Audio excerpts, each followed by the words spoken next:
Torquil Crichton. Thank you, Ms Butler. A pleasure to serve under your chairship, and I'd like to pay tribute to the member for Yeovil and the member for Broxtowe for leading on this very important issue. And I'd like, if I may, in a very short time, give a Scottish perspective from a country where the government state 1 in 10 children are dyslexic. I'm so glad today we're joined by many young people as well. I count about 20 or more, which means perhaps 2 out of 20 suffer from dyslexia, and I'm sure far more of us speaking today have encountered the condition. And it is widespread. You know, we have a lot of data, but the gaps are quite wide in Scotland. We know that if you're a boy and you're fortunate enough to be diagnosed, you will be aged 13 before you get a diagnosis of dyslexia. And for girls, it's 15. And that's a recognition of too little, too late, as the member for Inverness Skye and West Rothshire mentioned. Being identified late in school is no good, and we went to school at roughly the same time, although his skincare regime means that he looks a lot younger than I do. And while there's no doubt that dyslexia did not go recognised in his school days or in mine, I was shocked to find out from Donna MacLeod of Dyslexia Life, an advocacy group in my own Hill and Near constituency, that young people and their parents, not just in the Western Isles but across Scotland, are still not dealt with properly in Scotland's schools. Donna MacLeod has worked tirelessly not just to have her own child assessed and supported, but having witnessed firsthand how the education system can fail pupils, she has asked that there should be mandatory screening for pupils and mandatory training for teachers in Scotland to recognise dyslexia in younger children. And this would come through a bill, a dyslexia screening and teacher training bill in Scotland, which Jamie Oliver campaigns for here, and Donna MacLeod would like to complete the work Jamie Oliver has started in Scotland.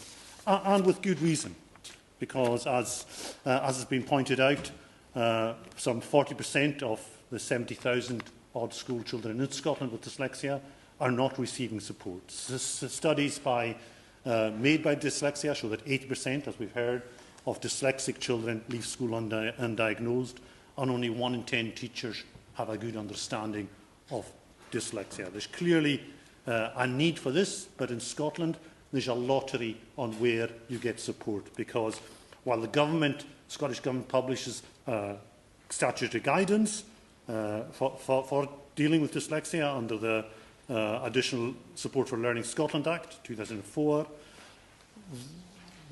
children with dyslexia are given additional support needs, but there is no mandatory provision. There is support. There's £200,000 core funding goes to Dyslexia Scotland to promote free online resources and a professional toolkit for teachers to support dyslexia and learners aged 3 to 18. But Dyslexia Scotland itself and the Scottish Government acknowledge that not enough is done, that more must be done. And what the more has to be is that the Scottish Government must move away from guidance to mandatory support. The Cabinet Secretary for Education and Skills, Jenny Gilruth, MSP, recently wrote to all Directors of Education and Children's Services in Scotland, urging them to provide appropriate support for children and young people with dyslexia in schools. But urging and issuing guidance is not enough.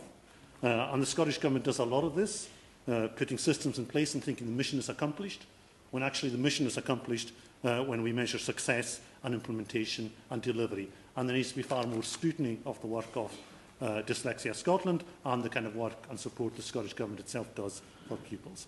It's only with screening and with training and mandatory screening and training that this issue can be properly addressed in Scotland's schools and schools across the UK, so that many, many children do not leave school unsupported and suffering still from the effects of dyslexia. Thank you.